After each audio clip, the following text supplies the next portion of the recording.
Assalamualaikum warahmatullahi wabarakatuh. Alhamdulillahirabbil alamin wa bihi nasta'in wa ala umuri dunya waddin wassalatu wassalamu ala asrofil anbiya wal mursalin sayyidina Muhammad wa ala alihi washabbihi ajmain amma ba'du. Yang terhormat Bapak Farid Ardiansyah selaku dosen pengampu mata kuliah perekonomian Indonesia dan tidak lupa teman-temanku yang saya cinta sayangi.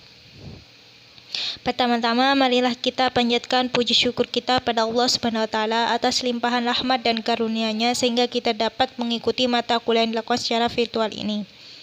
Kedua kalinya, salawat serta salam semoga tetap tercurahkan kepada junjungan kita, yakni Nabi besar Muhammad Sallallahu Alaihi Wasallam yang telah mengikis kita dari jurang kegelapan menuju alam terang benderang.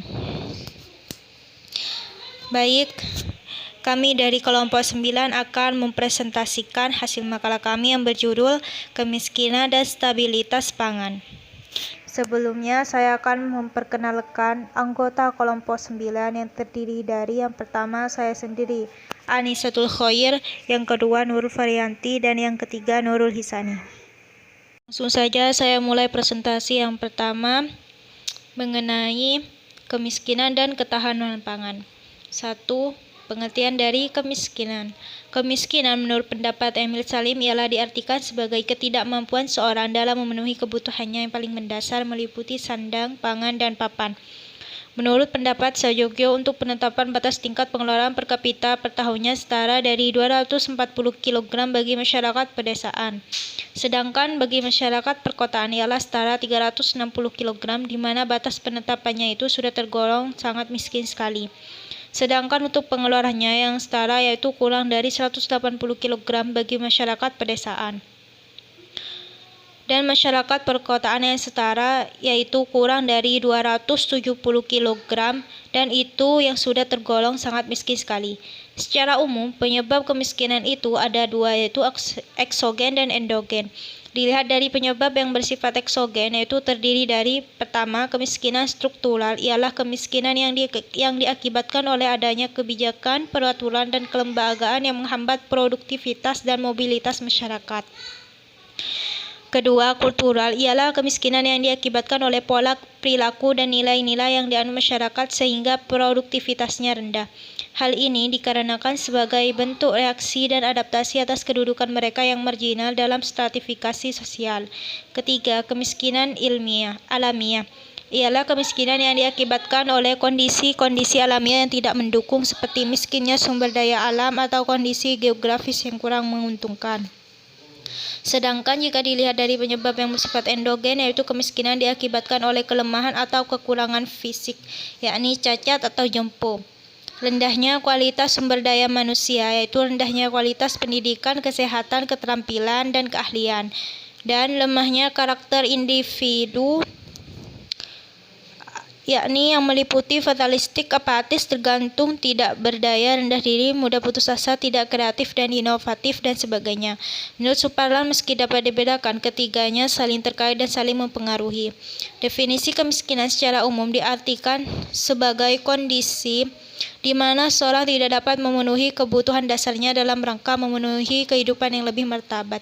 Kemiskinan merupakan suatu masalah kompleks yang mana dapat dipengaruhi oleh beberapa faktor yang saling berkaitan, di antaranya terdiri dari tingkat kesehatan, pendapatan, pendidikan, akses terhadap barang dan jasa, lokasi geografis, gender, dan kondisi lingkungan.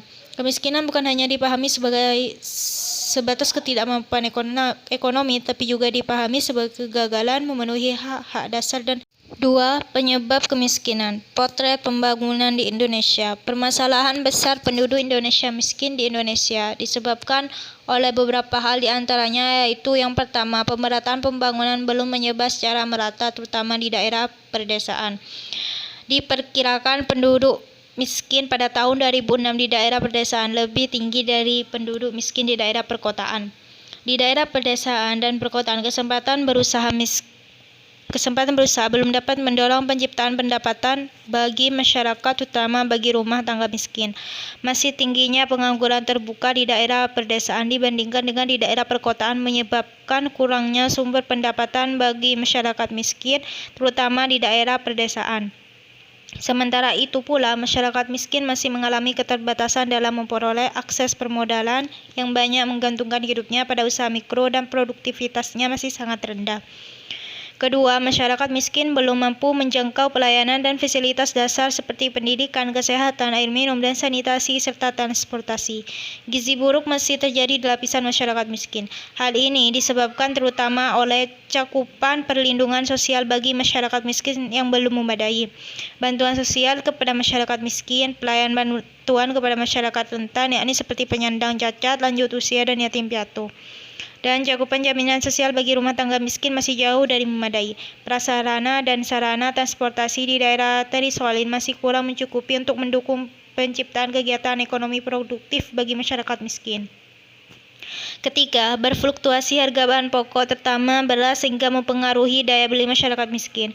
Kondisi terakhir di mana dunia sedang dilanda dua krisis besar, yakni krisis pangan dan krisis energi, juga turut mempengaruhi lonjakan jumlah rakyat miskin. Di daerah ASEAN, harga beras dengan kualitas patahan sebesar 25% pada tahun 2007 adalah sebesar 303 US dollar per ton. 330 US dollar per ton. Pada bulan Maret kemarin sudah sampai level 500 US dollar per ton. Harga beras Vietnam dengan kualitas patahan 5% pekan lalu tersebut besar 550 US dollar per ton, sedangkan patahan 10% mencapai 540 US dollar per ton. Sementara di India harga beras dengan patahan 5% menembus level 650 US dollar per ton. Di Argentina harga beras dengan patahan 10% sebesar 625 US dollar per ton. Sedangkan di Uruguay mencapai 630 US dollar per ton. Kualitas beras medium di pasar Asia rata-rata. 3. Program penanggulangan kemiskinan. Pemerintah menggalakkan beberapa program dalam menanggulangi kemiskinan, di antaranya dengan memfokuskan arah pembangunan pada tahun 2008 pada pengentasan kemiskinan. Fokus program tersebut meliputi 5 hal, di antaranya 5 program pemerintah tersebut dapat diatur sedikit demi sedikit jumlah rakyat miskin ada. Beberapa langkah teknis yang digalakkan pemerintah terkait 5 program tersebut antara lain: yang pertama, menjaga stabilitas harga bahan kebutuhan pokok. Program ini bertujuan menjamin daya beli masyarakat miskin atau keluarga miskin untuk memenuhi kebutuhan pokok terutama beras dan kebutuhan pokok utama selain beras. Program yang berkaitan dengan fokus ini seperti penyediaan cadangan beras pemerintah 1 juta ton dan stabilisasi atau kepastian harga komoditas primer. 2. Mendorong pertumbuhan yang berpihak pada rakyat miskin. Program ini bertujuan mendorong terciptanya dan terfasilitasinya kesempatan berusaha yang lebih luas dan berkualitas bagi masyarakat atau keluarga miskin. Beberapa program yang berkenaan dengan fokus ini di antara lain: A. Penyediaan dana bergulir untuk kegiatan produktif skala usaha mikro dengan pola bagi hasil atau syariah dan konvensional. B. Bimbingan teknis atau pendampingan dan pelatihan pengelolaan lembaga keuangan mikro yang disingkat LKM. C. Pelatihan budaya, motivasi usaha dan teknis manajemen usaha mikro. D. Pembinaan sentra-sentra produksi di daerah terisolir dan tertinggal. E. Fasilitasi sarana dan prasarana usaha mikro. F. Pemberdayaan ekonomi masyarakat pesisir. G. Pengembangan usaha perikanan tangkap skala kecil. H. Peningkatan akses informasi dan pelayanan pendampingan pemberdayaan dan ketahanan keluarga. I. Percepatan pelaksanaan pendaftaran tanah. J. Peningkatan koordinasi penanggulangan kemiskinan berbasis kesempatan berusaha bagi masyarakat miskin. 3. Menyempurnakan serta memperluas cakupan program pembangunan berbasis masyarakat. Program ini bertujuan untuk meningkatkan sinergi dan optimalisasi pemberdayaan masyarakat di kawasan perdesaan dan perkotaan serta memperkuat penyediaan dukungan pengembangan kesempatan berusaha bagi penduduk miskin. Program yang berkaitan dengan fokus ketiga ini antara lain: A. Program Nasional Pemberdayaan Masyarakat yang disingkat PNPM di daerah pedesaan dan perkotaan. B. Program Pengembangan Infrastruktur Sosial Ekonomi Wilayah. C. Program Pembangunan Daerah Tertinggal dan Khusus. D. Penyempurnaan dan pemantapan program pembangunan berbasis masyarakat. 4. Meningkatkan akses pelayanan dasar pada masyarakat miskin. Program ini bertujuan untuk meningkatkan lanjutnya ketahanan pangan. Pengertian dari ketahanan pangan disebutkan dalam Peraturan Pemerintah Republik Indonesia Nomor 17 Tahun 2015 bahwasanya ketahanan pangan dan gizi adalah kondisi terpenuhinya kebutuhan pangan dan gizi bagi negara sampai dengan perseorangan yang tercermin dari tersedianya pangan yang cukup baik jumlah maupun mutunya, aman, beragam, memenuhi kecukupan gizi, merata dan terjangkau serta tidak bertentangan dengan agama, keyakinan dan budaya masyarakat untuk mewujudkan status gizi yang baik agar dapat hidup sehat, aktif dan produktif serta berkelanjutan. Pengertian ketahanan pangan dalam peraturan pemerintah ini tidak hanya memenuhi kebutuhan pangan dan gizi bagi perorangan tetapi juga bagi negara. Di samping itu, ketahanan pangan dan gizi meliputi tersedianya pangan yang cukup, baik jumlah maupun mutunya, aman, beragam, memenuhi kecukupan gizi, merata dan terjangkau, serta tidak bertentangan dengan agama, keyakinan, dan budaya masyarakat. Tujuannya adalah untuk mewujudkan status gizi yang baik agar dapat hidup sehat, aktif, dan produktif, serta berkelanjutan. Permasalahan dalam ketahanan pangan. Permasalahan secara umum mengenai ketahanan pangan adalah jumlah penduduk yang besar dengan pertumbuhan penduduk yang positif. Dengan demikian, permintaan pangan masih akan meningkat. Peningkatan permintaan pangan juga didorong oleh peningkatan pendapatan, kesadaran akan kesehatan, dan pergeseran pola makan karena pengaruh globalisasi, serta ragam aktivitas masyarakat. Di sisi lain, ketersediaan sumber daya lain semakin berkurang karena tekanan penduduk serta persaingan pemanfaatan lahan antara sektor pangan dengan sektor non-pangan. Secara spesifik, permasalahan sehubungan dengan ketahanan pangan adalah penyediaan, distribusi, dan konsumsi pangan. Yang pertama, masalah tentang penyediaan pangan. Penyediaan pangan melalui peningkatan produksi pangan dalam negeri dihadapkan pada masalah pokok yang semakin terbatas dan menurunnya kapasitas produksi. Menurut Nainggolan, desakan peningkatan penduduk beserta aktivitas ekonominya menyebabkan satu, terjadinya konversi lahan pertanian ke non-pertanian. 2. Menurunkan kualitas dan kesuburan lahan akibat kerusakan lingkungan. 3. Semakin terbatas dan tidak pastinya penyediaan air untuk produksi akibat kerusakan hutan. 4. Rusaknya sekitar 30% prasarana pengairan. Dan 5. Persaingan pemanfaatan sumber daya air dengan sektor industri dan permukiman. Secara rinci, faktor penyebab terbatas dan menurunnya kapasitas produksi dapat dikelompokkan dalam faktor teknis dan sosial ekonomi sebagai berikut. 1. Faktor teknis meliputi A. Berkurangnya lahan pertanian karena alih lahan pertanian ke non-pertanian yang diperkirakan laju peningkatannya 1% per tahun. B. Produktivitas pertanian yang relatif rendah dan tidak meningkat.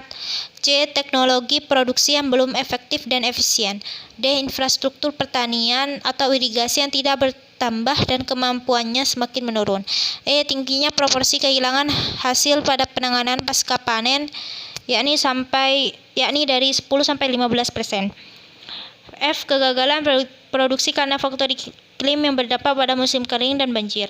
2. Faktor sosial ekonomi meliputi A. Penyediaan sarana produksi yang belum sepenuhnya terjamin oleh pemerintah.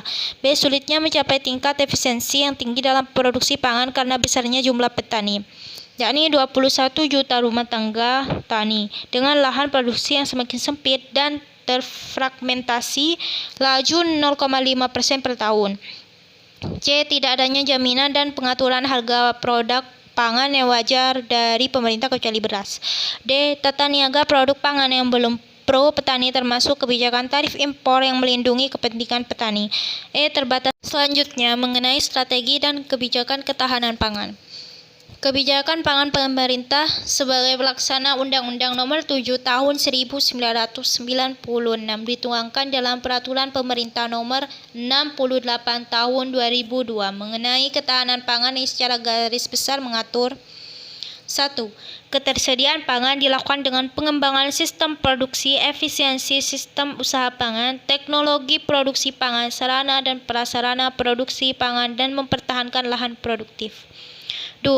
Cadangan pangan nasional berasal dari cadangan pangan masyarakat dan cadangan pemerintah atau dari tingkat desa, kabupaten atau kota, provinsi sampai pemerintah pusat. Selanjutnya, cadangan masyarakat dilakukan oleh lembaga swadaya masyarakat, organisasi masyarakat, swasta, koperasi dan atau perorangan. 3. Penganekaragaman pangan, konsumsi pangan yang beraneka ragam dengan prinsip gizi yang seimbang. 4. Pencegahan dan penanggulangan masalah pada suatu langkah antisipatif untuk menghindari terjadinya masalah pangan, yakni kelebihan atau kekurangan pangan dan kemampuan rumah tangga dalam memenuhi kebutuhan pangan. 5. Peran pemerintah daerah dan masyarakat. Pemerintah daerah melaksanakan jajakan ketahanan pangan di wilayahnya masing-masing melalui pemberian informasi dan pendidikan, meningkatkan motivasi masyarakat dan kemandirian rumah tangga dalam meningkatkan ketahanan pangan. Selanjutnya, peran masyarakat dalam ketahanan pangan dilakukan melalui kegiatan produksi, perdagangan, dan distribusi pangan serta cadangan pangan. Yang terakhir, 6. Pengembangan sumber daya manusia dan kerjasama internasional. Pengembangan sumber daya manusia dilakukan melalui pendidikan atau pelatihan di bidang pangan, penyebarluasan ilmu dan teknologi di bidang pangan, serta penyuluhan pangan. Kerjasama internasional meliputi bidang produksi, perdagangan, dan distribusi pangan, cadangan pangan, pencegahan dan penanggulangan masalah pangan, serta riset dan teknologi pangan. Ekonomi politik dalam bidang ketahanan pangan. Pangan merupakan komoditas penting dan strategis karena pangan merupakan kebutuhan pokok manusia yang pemenuhannya menjadi hak asasi setiap rakyat Indonesia, sebagaimana dinyatakan dalam Undang-Undang Nomor 7 Tahun 1996 tentang Pangan. Kecukupan pangan menuntutkan kualitas sumber daya manusia dan ketahanan bangsa. Lebih jauh, ketahanan pangan akan memberikan gambaran terbentuknya stabilitas kesejahteraan rakyat yang didambakan. Kesejahteraan masyarakat juga menjadi sangat penting untuk diutamakan. Masyarakat yang cenderung memiliki produktivitas yang tinggi, begitu juga sebaliknya. Negara yang memiliki masyarakat yang sejahtera, maka tingkat kreativitasannya yang akan dihasilkan bangsa tersebut tergolong tinggi, sehingga sangat wajar jika salah satu janji calon dari setiap partai politik termasuk calon presiden adalah janji untuk meningkatkan kesejahteraan masyarakat. Diversifikasi pangan dan urbanisasi. 1. Diversifikasi pangan. Penganekaragaman pangan atau diversifikasi pangan adalah upaya peningkatan konsumsi aneka ragam pangan dengan prinsip gizi yang seimbang. Program penganekaragaman pangan atau diversifikasi pangan pada awalnya dikenal sebagai upaya perbaikan makanan rakyat yang sudah dimulai di Indonesia sejak awal tahun 1960-an. Berbagai upaya penganekaragaman pangan terus dilakukan hingga saat ini. Pada dasarnya, diversifikasi atau keanekaragaman pangan mencakup 3 lingkup pengertian yang satu sama lainnya saling berkaitan, yaitu diversifikasi konsumsi pangan, diversifikasi ketersediaan pangan, dan diversifikasi produksi pangan. 2. Urbanisasi. Pengertian urbanisasi menurut Ensiklopedia Nasional Indonesia adalah suatu proses kenaikan proporsi jumlah penduduk yang tinggal di daerah perkotaan. Selain itu, dalam ilmu lingkungan, urbanisasi dapat diartikan sebagai suatu proses pengkotaan suatu wilayah. Proses pengkotaan ini dapat diartikan dalam 2 pengertian.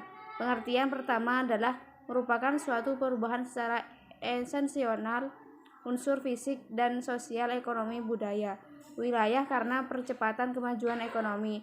Contohnya adalah Cibinong dan Bentang yang berubah dari desa ke kota karena adanya kegiatan industri. Pengertian kedua adalah banyaknya penduduk yang pindah dari desa ke kota karena adanya penarik di kota, misal kesempatan kerja. 3. Dampak urbanisasi. Di Indonesia, persoalan urbanisasi sudah dimulai dengan digulirkannya beberapa kebijakan atau gegabah Orde Baru. Pertama, adanya kebijakan ekonomi makro di mana kota sebagai pusat ekonomi. Kedua, kombinasi antar kebijaksanaan substitusi impor dan investasi asing di sektor perpabrikan yang justru memicu polarisasi pembangunan terpusat pada metropolitan Jakarta. Ketiga, penyebaran yang cepat di proses mekanisasi sektor pertanian pada awal dasawarsa 1980-an yang menyebabkan kaum muda dan para sarjana enggan mengetahui dunia pertanian atau kembali ke daerah asal. Arus urbanisasi yang tidak terkendali ini dianggap merusak strategi rencana pembangunan kota dan menghisap fasilitas perkotaan di luar kemampuan pengendalian pemerintah kota. Beberapa akibat negatif tersebut akan meningkat pada masalah kriminalitas yang bertambah dan turunnya tingkat kesejahteraan.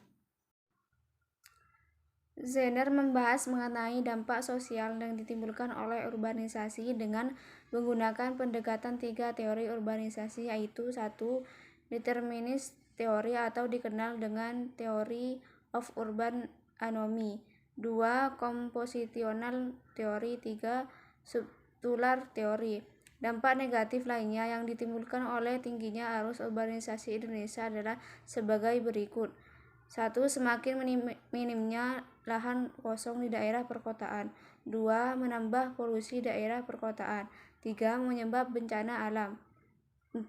Pencemaran yang bersifat sosial dan ekonomi. 5. Penyebab kemacetan lalu lintas. 6. Merusak tata kota. Sekian presentasi dari kelompok kami, kurang lebihnya saya mohon maaf. Wassalamualaikum warahmatullahi wabarakatuh.